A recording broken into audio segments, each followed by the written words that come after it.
All around the world, children as bored as can be until they see the glowing book and meet the teacher lady. So you're looking for a friend, you know who to call. The teacher lady loves all of y'all. The teacher lady reads, the teacher lady reads. Hey, grab a book, come and sit with me. You're looking for a friend, you know who to call. The teacher lady loves all of y'all. The teacher lady reads, the teacher lady reads. Hey, grab a book, come and sit with me. You're looking for a friend, you know who to call. The teacher lady loves all of y'all. The teacher lady reads, the teacher lady reads. Hey, grab a book, come and sit with me.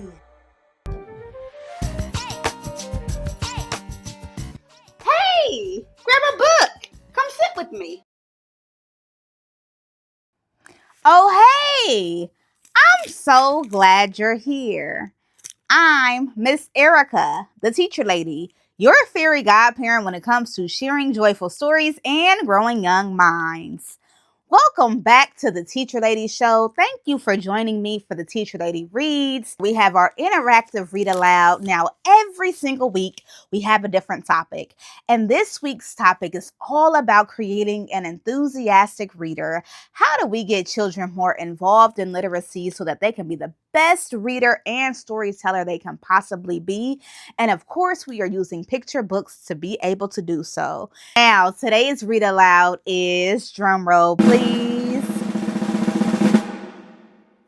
The Oldest Student, How Mary Walker Learned to Read. Written by Miss Rita Lorraine Hubbard and illustrated by O.G. Mora. I am so excited to be able to read this book today. I got to connect with the author of this story, and I just know that you're going to love it as much as I do. Now, for the grown-ups watching, be sure to check out the Behind the Book review on this story, as well as our Teacher Lady Speaks episode, which gives you even more resources and insights on how to raise a more enthusiastic reader. But for now, I know y'all are tired of me talking. You ready? Let's grow. So on the sleeve in the book, it says, in 1848, Mary Walker was born into slavery. At the age of 15, she was freed. At 20, she was married and had her first child. At 68, she was still working and raising money for her church. At 114, she was the last remaining member of her family. And at 116, Mary Walker learned to read. Those are some pictures of Miss Mary Walker.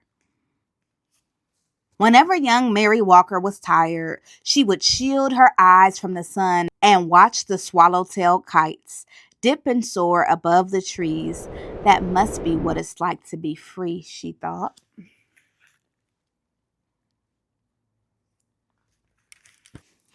But Mary didn't watch for long. Even at only 8 years old, she knew the first rule of Union Springs, Alabama plantation she lived on: keep working. She knew the second rule too: enslaved people should not be taught to read or write or do anything that might help them learn to do so. Mary didn't stop working. She didn't learn to read either. But at the end of each long day picking cotton, toting water to Papa and the other enslaved people who chopped wood for the train tracks, or helping Mama clean the big house, she would lie in her little bed next to the crumbling fireplace and think about those birds. When I'm free, I'll go where I want and rest when I want, and I'll learn to read too. So this is a great moment for me to tell you that in the book, she does not use the term enslaved people. She used the word slaves. Our word choice is very important. And so I want to give respect to the author because that is the word choice she chose. But as I'm reading, I will be using the term enslaved people because they were not slaves. They were human beings that were enslaved. So I don't call them slaves because they were people who were kidnapped and then enslaved. So I want to kind of put that out there because as I'm reading the story, you should understand that I have added parts to this book that were not there. Okay, let's keep going. When she was 15, it happened. Mary and her mothers and brothers were free. The Emancipation Proclamation said so. What it didn't say was how a family with nothing except the tattered garments on their backs could find food, clothes, and a place to sleep. Mary's father had died, and the family was on its own. Freedom Road to Freedom Road, across fields and through woods, ex enslaved people surged like waves crashing hard to shore. And now that they were free, every road was Freedom Road. Many headed north and west in every which way, searching for long lost family members or simply experiencing the wonder of being free.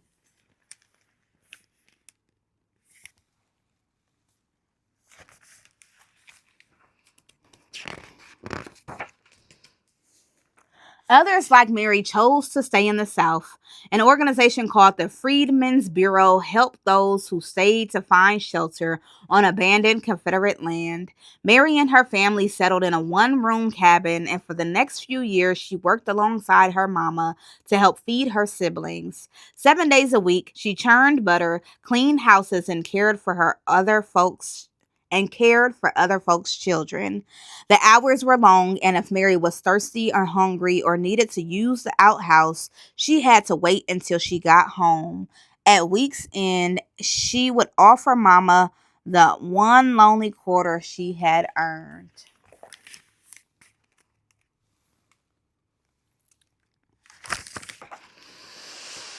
One day, Mary met a group of evangelists on the roadside. A woman with soft wrinkles in her kindly face placed a big, beautiful Bible in Mary's hands and told her, "Your civil rights are in these pages." Mary didn't know what civil rights were.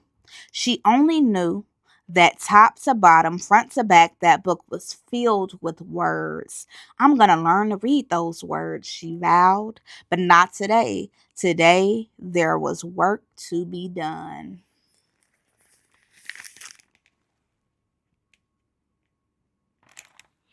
Your civil rights are the things that are given to you because you're a human being. Like being safe is a civil right. Everybody should be safe. So they are the rights that you have or should have because you are a human being. That's it. Okay. Today there was work to be done, and tomorrow too. When Mary got married, she and her husband worked as sharecroppers, renting someone else's house, using someone else's tools, and planting someone else's seeds to farmland they would never own. After they harvested the crops, almost all the money they earned went to pay for the housing, tool, and seed costs. Mary was 20 years old when her first son was born. She opened her Bible and marveled at the squigglies inside. There had been no time to learn to read. A friend wrote Mary's son's birthday in the Bible, August 26, 1869. Then Mary dipped a pen into an inkwell and made her mark beside it. Not a letter, not a name, just a mark. It was the best she could do.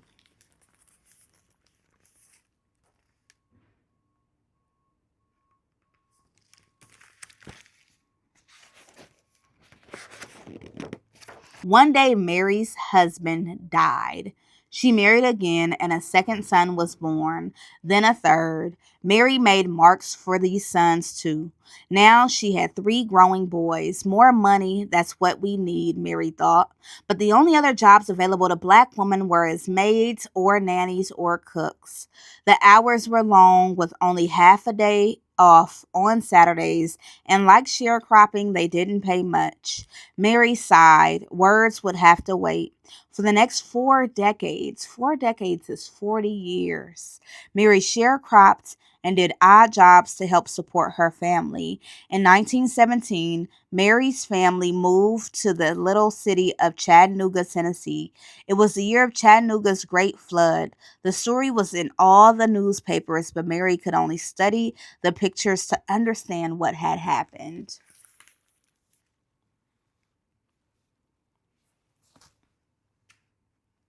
By now, Mary was 68 and too old to sharecrop, but she continued to work cooking, cleaning, and babysitting. She also fried fish, baked cakes, and sold sandwiches to raise money for her church. On Sundays, she would sit in the congregation, and as the preacher spoke, she would clutch her family Bible, the Bible she still couldn't read.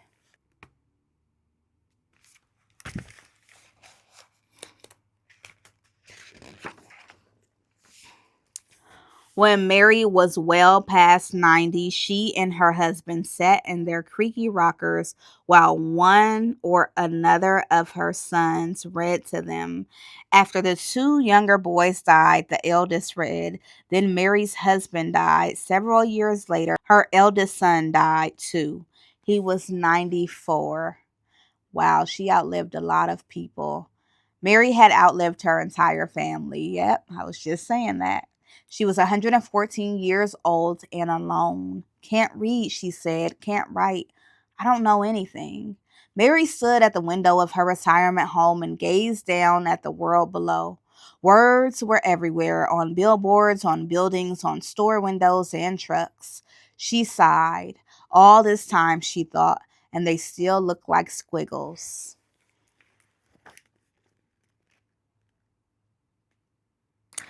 Mary had heard about a new reading class held in her building. She pursed her lips. No more waiting, she decided. Time to learn. Out of her apartment into an elevator and down to the lobby she went. When the elevator door sprang open, Mary saw people sitting under a sign with a picture of an open book.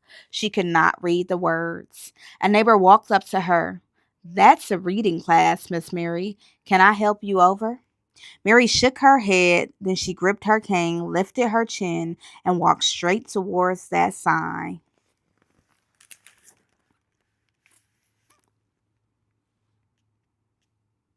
For the next year and more, Mary put everything she had into learning to read.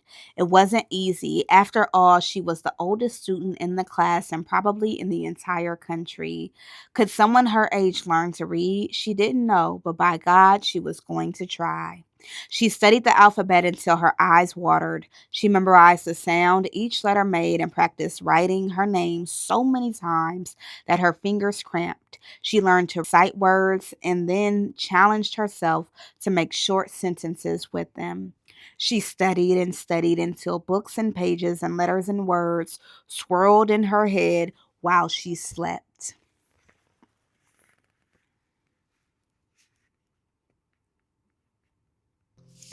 One fine day, Mary's hard work paid off. She could read. Wow, she could read, y'all. Word of her accomplishment traveled, and people everywhere celebrated her. Chattanooga's mayor, newspaper journalists across the country, and a man from the U.S. Department of Education who said, "Mrs. Mary Walker, I pronounce you the nation's oldest student," and shared her joy.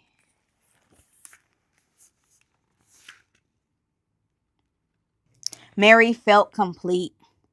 She still missed her sons, but whenever she was lonely, she read from her Bible or looked out her window and read the words in the street below.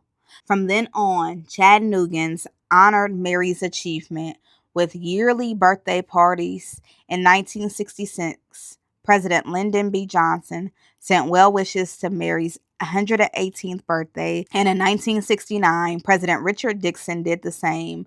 Mary was now 121 years old.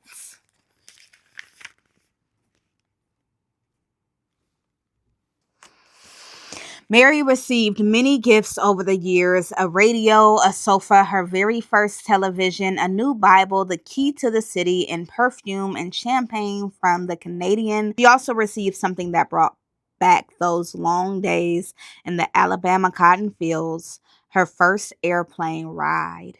From the cockpit window, Mary gazed at the trees and the rooftops below. No different than a horse and a buggy ride, she joked, but she knew it was. As the airplane dipped and soared like those swallowtail kites of long ago, Mary decided that flying was a lot like reading. They both made a body feel as free as a bird.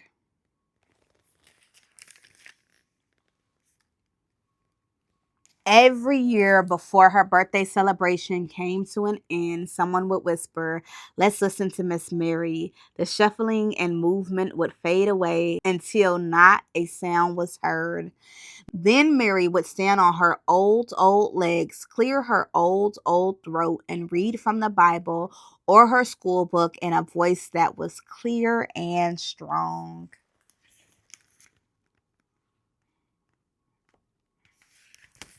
When she finished, she would gently close her book and say, "You're never too old to learn."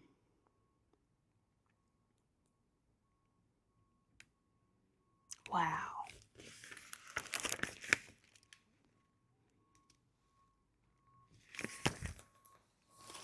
So there is a note in the author's note that says, very little is known about Mary's life after her emancipation at age 15 until she learned to read at 116. But it is a fact that her Bible waited 101 years for her to learn to read it. It is known that Mary was married twice and had 3 sons. One of those sons served in World War I. I chose to imagine other details to fill in the blanks. So that is a note from the author. So most of this story is accurate and some of it was filled in because we were missing details. Still, what a beautiful reminder that it is never too late. We are never too old to learn. You always want to be willing to learn something new. And this week, I hope that something new is falling in love with literacy. We want you to be enthusiastic about reading because, as you read in this book, if you're enthusiastic about doing something, well, chances are eventually you'll be able to do it. Thank you so much for learning with me, for growing with me. Until next time, remember to enjoy the moment or go be a joy in the moment. Bye. Now that's what I call a read aloud. I hope you learned something new. There's so many follow-up options the teacher lady wants to show you. Your family can donate a book to a child that's in need, or your grown-up can go listen to the book review to learn more about this story. And if you like magical books, the teacher lady has made many more. Along with your grown-up, go look at the website. I encourage you to explore.